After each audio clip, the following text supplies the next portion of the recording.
nouvelle édition sur Ezae TV. Bienvenue si vous nous recevez. Dans un instant, les principaux titres des informations à développer.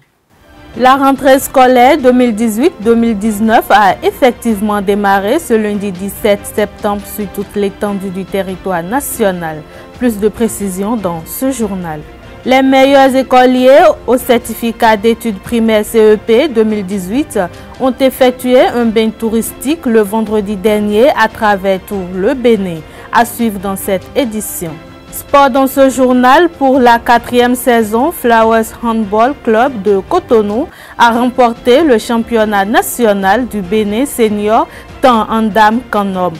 Vous suivrez dans un instant les impressions du manager général de Flower et de son homologue de l'association sportive du port autonome de Cotonou, l'ASPAC, Jean-Luc Assogba.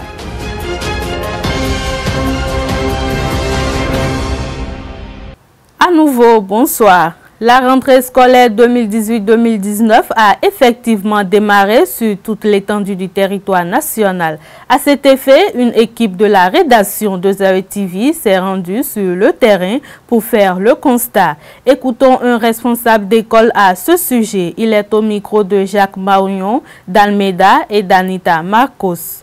Comme vous l'avez constaté, la reprise est effective. Les maîtres ont déjà pris les élèves en charge. Et déjà, même au CM2, vous avez commencé le travail, ils ont déjà commencé par travailler. Tout à l'heure avec les élèves. Et j'ai travaillé un peu avec eux. Et maintenant, vous avez demandé de vous recevoir cette pause. C'est la raison pour laquelle je vous ai reçu dans mon bureau. Oui, ce que je peux demander au gouvernement, et de faire tout possible pour que nous ayons de mettre dans toutes les classes. Par exemple, je suis ici, il me manque 2 enseignants. C'est-à-dire, ils sont 4 sur 6. Donc, il me manque 2 enseignants. Tout à l'heure, je vais négocier, voir avec les parents d'élèves comment il faut faire pour que les enfants ne soient pas pénalisés. Je crois que le gouvernement aussi a pris cette disposition pour que les grèves, vu que nous n'avons plus de grève, la preuve, les journées pédagogiques, le gouvernement a honoré ses engagements et petit à petit, il fera le reste. Entrez apaisé, tenez-vous tranquille avec ce que le gouvernement d'entreprendre maintenant. Les meilleurs écoliers au certificat d'études primaires CEP 2018 ont effectué un bain touristique le vendredi dernier à travers tout le Bénin. Une initiative du ministère du Tourisme, de la Culture et des Sports qui a été opérationnalisée dans chacune des 12 directions départementales. Dans le littoral, cette tournée s'est déroulée dans un circuit fermé constitué de 3 sites. Reportage. Du port autonome de Cotonou au petit musée de la Récade à Atropocodi en passant par l'aéroport international Cardinal Bernardin Gantine de Kadiaon, les meilleurs écoliers au certificat d'études primaires CEP 2018 du littoral ont découvert pour la plupart ces paysages le vendredi 14 septembre. Aujourd'hui, on a encore à visiter l'aéroport et après on ira au musée. Pour le port, c'est juste une partie que vous avez vue aujourd'hui. C'est le côté navire, les boîtes qui sont transportées par ces navires, comment un bateau rentre à quai, l'accostage et autres. Vous avez pris sur l'avion, vous allez voir les passagers entrer dans l'avion. Mais qui peut me dire comment ils ont fait pour pouvoir rentrer dans l'avion? Oui. Très bien, mais quelle formalité? Oui. Il faut parler fort pour tous les camarades. Rentrer dans l'avion, il faut avoir d'abord le passeport. Il faut aussi avoir le billet d'avion et le cigare. Très bien. Quand le roi parle, 2 artisans interviennent dans la fabrication de la récade. Le sculpteur pour le bois, le forgeron pour le métal. Quand il s'agit de la récade du roi, le bijoutier peut se cacher derrière le forgeron. Là, il y a un autre symbole, soit en or ou bien en argent. On ne touche pas au socle. Au cours de la visite, je vais vous montrer la récade du roi où on verra tous les personnages, tous les artisans qui se sont intervenus. entre vivre l'accostage d'un navire ou l'atterrissage et le décollage d'un avion, ou encore voir de près la récade du roi Glélé, ces touristes circonstanciels ont non seulement renforcé leur culture générale, mais aussi nourri leurs yeux du beau. Après avoir visité le port, j'ai compris comment ça s'appelle, que chaque bateau a un nom, et que quand il veut se garer dans le port, on appelle ça accostage à la place de se garer. J'ai aussi compris que chaque bateau a un nom et contient des conteneurs de 20 pieds, de 30 pieds ou de 40 pieds. Après ça, on allait à l'aéroport et ils nous ont montré, ils nous ont expliqué pour qu'un avion décolle, de quel côté il va aller. Ils nous ont montré un objet qui permet de montrer de quel côté il souffle l'air. Je n'avais encore jamais vu tant de choses. Je suis impressionnée et vraiment j'ai envie d'amener ma famille ici pour qu'elle puisse voir aussi. Environ 70 lauréats sur les 100 premiers au CEP dans le littoral ont participé à cette tournée touristique encadrée par le directeur départemental du ministère du Tourisme, de la Culture et des Sports, Edgar Jossou, et ses collaborateurs. Loin d'être épuisés par 9 heures de parcours, lauréats et encadreurs achèvent la journée dans une ambiance bon enfant.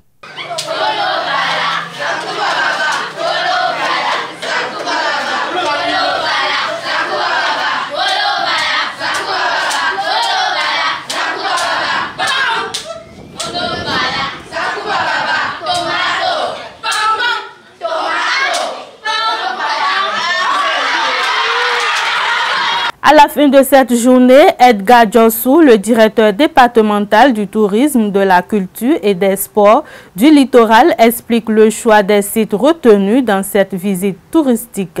Il n'a pas occulté de remercier les parents des lauréats. On l'écoute. Et quand nous parlons de sites touristiques, on dit pratiquement qu'il n'y en a pas. Alors nous avons au niveau de la direction départementale démontré que ce n'est pas seulement dans le domaine de la culture qu'il y a des sites touristiques. Un port autonome est un aussi site touristique, non seulement économique mais touristique. Aujourd'hui, vous avez constaté avec nous que ce n'est pas seulement les enfants qui ont été émerveillés, mais parmi nous, il y a des encadreurs qui n'ont jamais mis pied à l'aéroport, qui n'ont jamais mis pied au port et qui ont constaté aujourd'hui que cette activité les a fait du bien. Je ne pense pas que c'est seulement mon appréciation qui compte, mais vous avez suivi avec nous l'engouement, la joie qui a animé ces enfants. C'est un événement inédit. Et je pense que le gouvernement de la rupture, du nouveau départ de son Excellence Patrice Talon, a vu juste que le secteur de la culture, du tourisme et des sports est effectivement un levier de développement économique, non seulement dans le PIB du pays, mais aussi dans la société, en l'occurrence les enfants. Ces enfants qui représentent la relève doivent dès à présent comprendre qu'ils ne sont pas seulement à la charge de leurs parents, mais aussi qu'ils sont vus de très loin, c'est-à-dire au niveau de l'État, qui est le premier garant de la liberté et du bien-être de la population, pense à ces enfants. Et c'est la seule façon de pouvoir encourager les parents qui ne ménagent aucun effort, vu la conjoncture actuelle et la morosité économique dans tout le monde entier, qui fournissent assez d'efforts pour permettre à leur progéniture d'aller de l'avant. C'est le lieu de remercier ces parents et les encourager par les actions du gouvernement. Les directions départementales ont fait ces actions au niveau des CEP, tandis que le fonds du sport a pris en charge les meilleurs au BPC qui viennent de finir déjà leur sortie, qui l'ont fait d'ailleurs sur 6 jours. Et dans un peu plus au-delà de Cotonou, ils sont partis dans plusieurs communes et ils viennent d'arriver. Ce programme a été couronné par l'invitation de la Première Dame, par sa fondation, la Fondation Claudine Talon. Le Ciné Le Bénin de Cotonou a abrité le samedi 15 septembre dernier la finale de la première du podium au profit des artistes en herbe. Cette finale départementale, après celle des arrondissements, annonce le prochain démarrage des classes culturelles dans les écoles pilotes.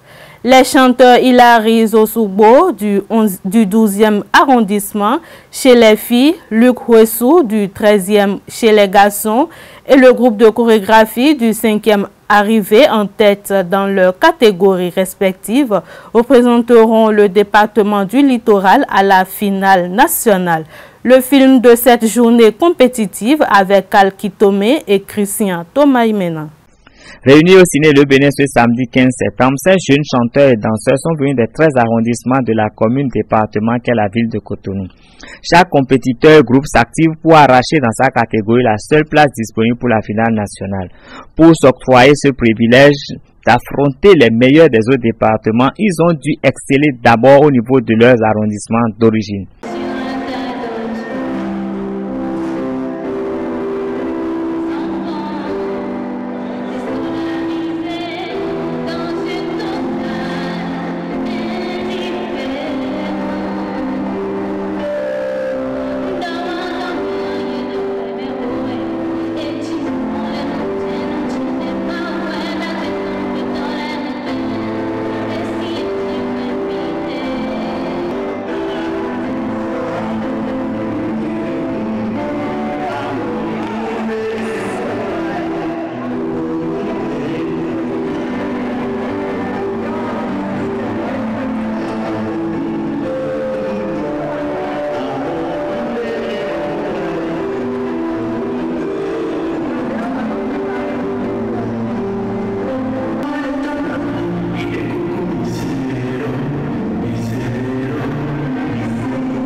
Au thème de la finale du département du littoral, les chorégraphes du 5e arrondissement, le chanteur Luc Huessou du 13e chez les hommes et Hilary Zosugbo chez les femmes ont obtenu, en plus de leur ticket pour la finale nationale dans leur catégorie, des bourses de formation. Première, 89 sur sa main, Hilary Zosugbo.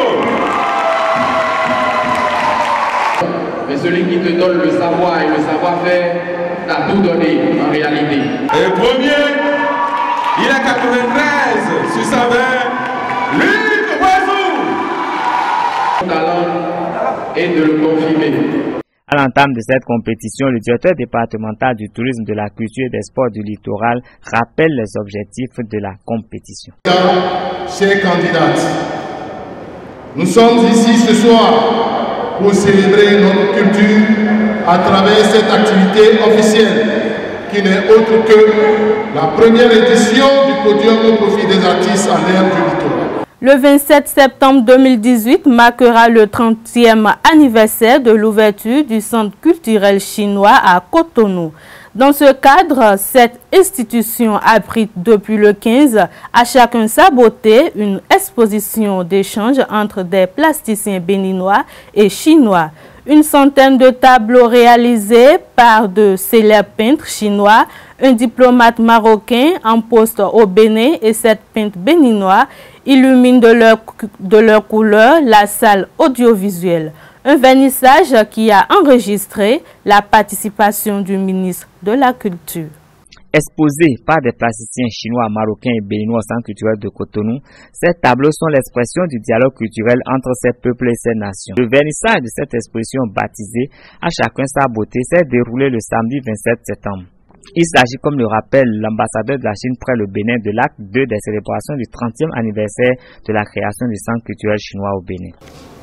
30 ans pour un être humain, c'est presque la moitié de la vie. 30 ans pour ce centre culturel, c'est une période où il s'enracine dans la terre du Bénin et s'épanouissent au cœur de Cotonou avec les fleurs culturelles de coopération et d'amitié. À ce centre, on compte aujourd'hui une dizaine de clubs d'amateurs culturels comme chant, danse, peinture, film, arts martiaux, etc. Le ministre de la Culture n'a pas manqué de souligner que ce centre est considéré comme un ciment de l'amitié entre les deux peuples et les deux nations, chinois et béninois. Pour ces 30 ans de brassage culturel, ce centre culturel chinois dont nous fêtons depuis quelques jours les 30 ans d'existence est un endroit qui a vu plusieurs générations de Béninois et de Chinois célébrer ce que nous avons de plus noble et de plus beau, la culture. C'est pour moi le lieu de rendre hommage à tous les ambassadeurs ainsi qu'à tous les directeurs du centre pour la bonne inspiration et surtout pour la bonne programmation que nous avons connue au cours de ces 30 années qui ont permis au génie, au talent béninois de s'exprimer. Un ministre de la Culture était ici il y a 30 ans. J'ai la chance, la grâce d'être avec vous aujourd'hui et je suis convaincu que dans 100 ans, quelqu'un sera ici en tant que ministre en charge de la culture pour célébrer ce que nous avons bâti, vous et nous. C'est donc pour cette raison que je voudrais me réjouir de ce que ces 30 années aient été pour nous des occasions de partage et d'enrichissement mutuel. Les artistes, quant à eux, ont remercié la Chine pour l'implantation de ce joyau qui est un maillon de la coopération culturelle, un des 8 piliers de la création de la communauté de destin sino-africain voulue par le président Xi Jinping. Démarré le 1er septembre dernier, les festivités s'étendent jusqu'au 27 du même mois avec d'autres activités dans cette institution qui héberge continuellement une dizaine de disciplines culturelles. Très consommé dans les ménages au Bénin à travers diverses recettes, le gombo est un aliment riche en nutriments et en vertus thérapeutiques. Dans cet élément, nous vous proposons un zoom sur les commerçants de ce légume. Utilisé partout dans le monde de différentes manières et connu sous différents noms, le gombo Abelmoschus esculentus, de son nom scientifique, est une espèce de plante tropicale à fleurs originaire d'Afrique. Aussi appelé okra, lalo ou kalou, il peut être consommé cru, cuit et parfois sous forme déshydratée. Sa saveur et sa texture particulière, ainsi que les composés nutritifs qu'il contient, en font un légume qui gagne à être connu. Ceux qui s'adonnent au commerce de ce légume fruit nous parlent de son approvisionnement et de sa conservation.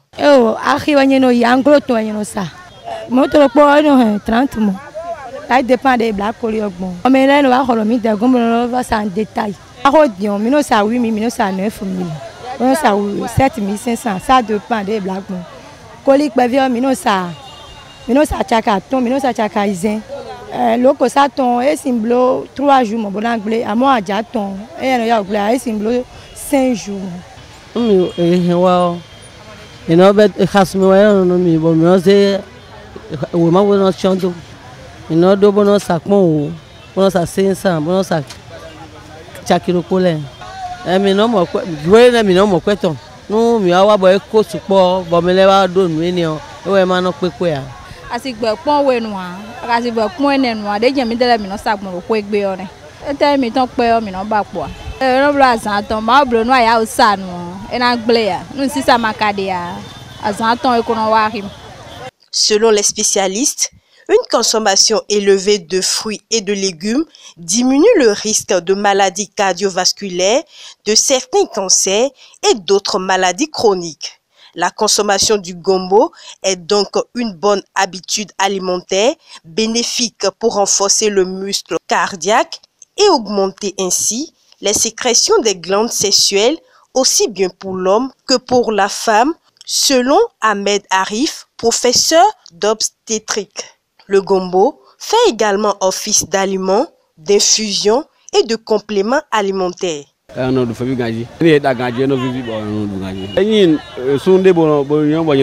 Sur le territoire béninois, c'est un légume consommé abondamment et qui prend de la valeur dans le choix des aliments. Pour Adjanou, la préparation de la sauce gombo est un réel plaisir. Durée de cuisson 10 minutes pour 20 personnes. Elle prend comme ingrédients des gombos, évidemment, du poisson, du crabe, du sel, du poivre, du piment, du hamon vivert, du langouin, de l'huile rouge, et du gourmand pour un goût adouci.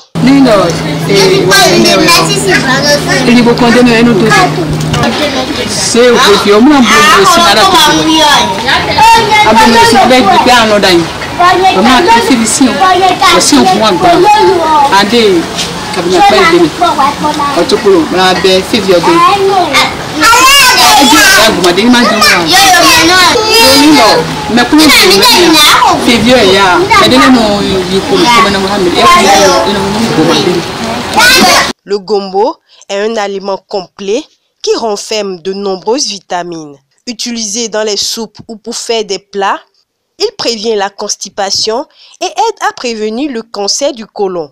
La consommation régulière de ce légume-fruit sous forme d'infusion, 1 à 2 tasses par jour, détruit les cellules cancérigènes. Flower Handball Club de Cotonou a remporté le championnat national du Bénin senior tant en dames qu'en hommes. Pour la 4e saison de suite, samedi dernier, MSC Bio et ses protégés se sont imposés 29 à 21 face à la SEC de Djougou en dames et 29 à 23 contre l'équipe masculine de l'association sportive du port autonome de Cotonou. Le manager général de Flower met cette performance sur le compte du travail. Son homologue de l'ASPAC, Jean-Luc Assogba, exprime quant à lui sa déception. La force, c'est le travail. C'est le travail. Nous avons 5 séances d'entraînement par semaine à raison de 2 heures par jour, sauf les vendredis. C'est-à-dire nous travaillons de lundi à jeudi. Les vendredis, puisqu'il y a beaucoup de musulmans, les vendredis on ne travaille pas et les samedis on travaille. Donc nous avons 5 séances d'entraînement à raison de 2 heures d'entraînement. Ok? Et les gars, franchement, ils se donnent au travail. Et comme chacun d'eux travaille, ils travaillent dans des structures données. Nous avons mis les séances d'entraînement sur midi 45. Donc ils sortent du boulot à midi 30. À midi 45, tout le monde est là. On travaille et on travaille réellement. On travaille et on travaille réellement. Nous savons ce qui nous attend parce que, qu'on le veuille ou pas, je respecte l'équipe de l'ASPAC. Ce n'est pas une petite équipe, d'accord? Ils ont des entraîneurs qui réfléchissent bien et nous travaillons davantage. Par exemple, la phase zonale passée, ils ont présenté une défense très très haute qui nous a, j'avoue, qui nous a créé vraiment de problèmes. Et j'ai dit à l'entraîneur de l'équipe adverse que pour la phase finale, ne même pas se hasarder à présenter cette forme de défense. S'il présentait cette forme de défense, je vais lui faire mal. Et voilà, il a présenté cette forme de défense et puis voilà ce que ça a donné. Je profite de l'occasion pour remercier vraiment les joueurs qui se sont battus du début jusqu'à la fin. Vous savez, quand une équipe travaille correctement, vous pouvez avoir 7 joueurs. D'accord? Nous avons commencé le match. En premier mi-temps, après 20 minutes de match, il y a un de mes éléments clés qui a eu un problème de cheville. Un de mes éléments clés qui a eu un problème de cheville. Avec lui, sans lui, on a joué jusqu'au bout. C'est pour dire quoi? La condition physique hier, le travail nécessaire. Chacun d'eux, ils savent ce qu'ils doivent faire et à quel moment ils doivent le faire. C'est important. Vraiment. Et à vous, journalistes qui me supportez à chaque fois, je vous dis merci, merci et merci. Déception, bien évidemment, parce que aucun entraîneur ne commence une saison et se dit qu'il va perdre à la fin. Surtout quand on se rend compte qu'on avait la possibilité de conquérir ce titre. Il y a eu quelques contingences, c'est vrai. Je tiens compte également de ce que mes poulains ont fait une débauche d'énergie lors de la demi-finale d'hier. Et je dis félicitations à Flores et nous en tirons les leçons qu'il faut pour les fois à venir. Et voilà, c'est sur cette note sportive que nous allons mettre un thème à cette édition. Merci de nous avoir suivis. Bonsoir.